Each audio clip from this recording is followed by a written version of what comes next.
So I'm out here once again, up here in the Santa Monica Mountains, doing a hike overlooking the Santa Monica Bay.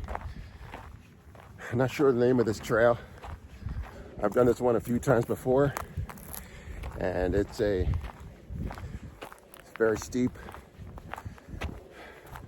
incline up to the top of the ridge, and then once you're over the ridge, it goes down steeply on the other side. There's another up and back trail.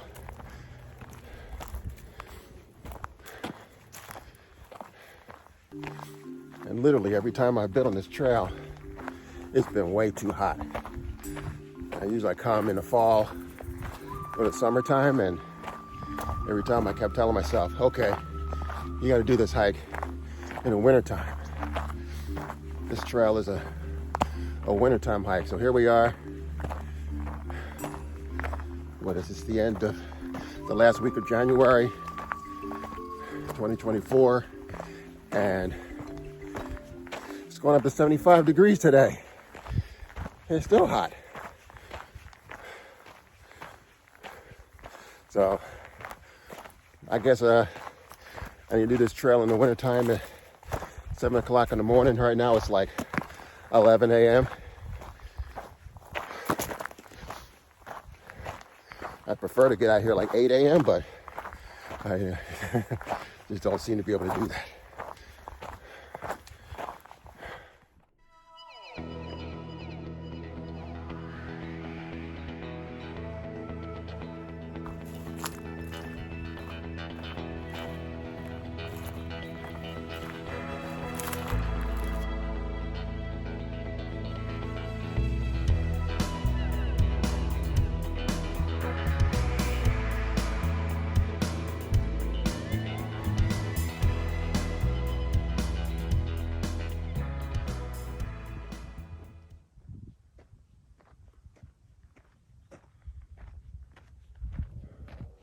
Wow, look at that view. Beautiful.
So it's about middle of the day right now, but what would I do if I did a late evening hike and for whatever reason I couldn't make it back to my car? Now I'm parked right now about 2 miles from the car, and unfortunately it's trips like these innocent day hikes where people can end up dying.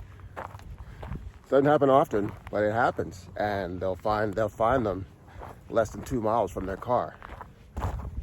Injury, disoriented, turned around, bad weather comes in. What do? But if you find yourself in a situation, sun's going down, you can't get back to your car, you have to hunker in for the night.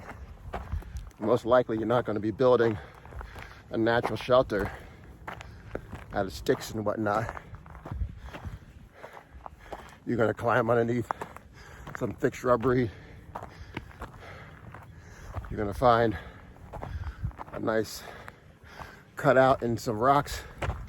It's gonna give you some overhead shelter. That's what you're gonna want. There's a couple spots down in this little valley here that could serve its purpose as a shelter. If you could somehow climb down from the top of that ridge and get down to that rock right there, that might provide you some shelter. It might. It's another spot right there,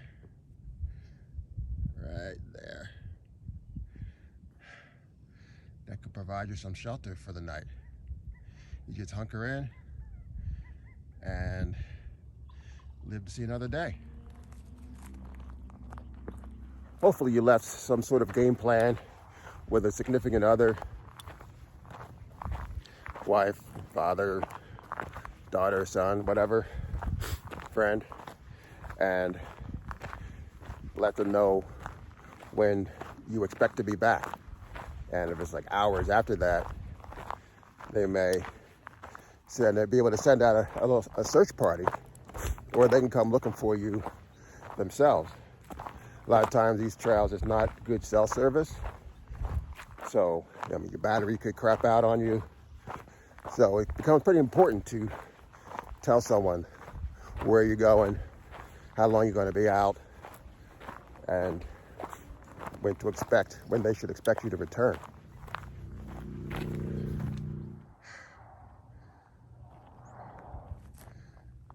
There's the road way down there. That's where I parked the car. It's way down there.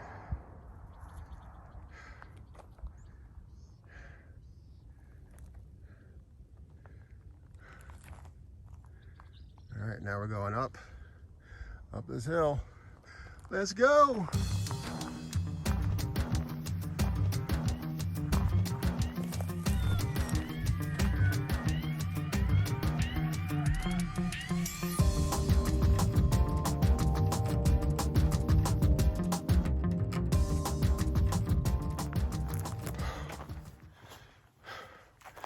And for some reason, I keep doing this trail in the middle of the day in the heat. So I just turned around. I'm heading back. I'm starting to get tired. My water's in the car. I have a small backpack on, so I can't fit bottles of water in my backpack. But I'm getting tired. I'm just getting over being sick. I had what felt like the flu for the past week, and which is why I'm sniffling a lot, out of breath. And I did test for COVID. I came up negative, just for the record. But I just can't seem to catch this trail when it's nice and cool, because I got to the top of the ridge, and I wanted to head down the other side of the ridge, but it's too steep, takes a long time, and I said I'd be back home by around 1 o'clock, and it's like 12:40 right now. I'm getting thirsty, I'm getting hungry. I haven't eaten yet today, so. Plus, like a lot of little things, I still have this little corn or wart like right on the pad of my pinky toe of my left foot, and so it's still bothersome. And on top of that, my hiking shoes they're like a little bit too big, so not dust, but little pebbles and dirt and whatnot is in my shoe, is in my right shoe.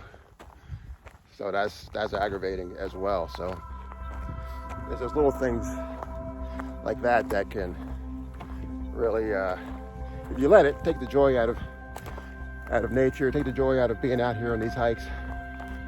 I mean, it is beautiful out here, great views, but I'm getting tired. But even being tired and having dirt and all in your shoes, you still have to be aware of your surroundings.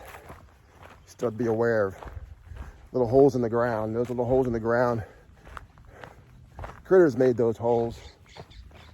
What critters exactly, I don't know. But still have to be aware of snakes. Yeah, again, I'm not really worried about the larger animals, the coyotes or mountain lions. That they're resting in the shade, eating lunch, whatever lunch is for them. But you still have to worry about, the spiders. I've come across tarantulas more than once on the trail. Rattlesnakes, I've come across them more than once. Scorpions, haven't seen any in a while, but they're out here too. So you can be, I'm tired, blah, blah, blah, but at the same time, nature doesn't care. The critters, the little creatures, they don't care. They're not gonna, he's tired, so we're gonna let him go. They're still gonna react the same, so. Always keep your ears open, listening for whatever's around you. Always keep your eyes focused on what's right ahead of you. It wouldn't take much for a rattlesnake to pop out and you're not aware of it, and it pops out and it scares you, and then you go rolling down one of these steep ravines into a tree or onto top of some more rocks at the bottom. So even when you're tired, you have to maintain your awareness.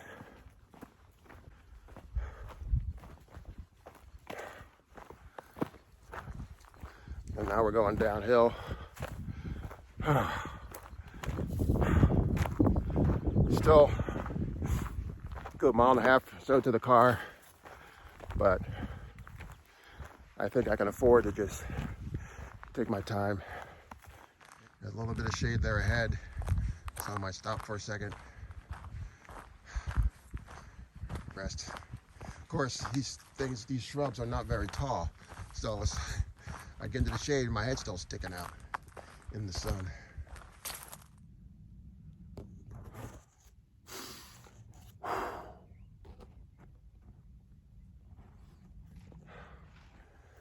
All right, let's head back.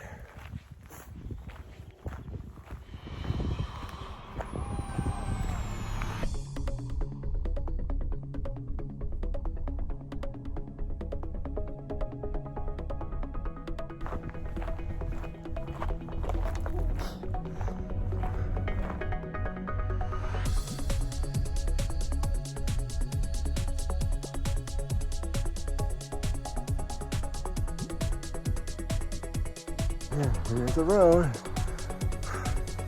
I can't see the car yet, but getting close.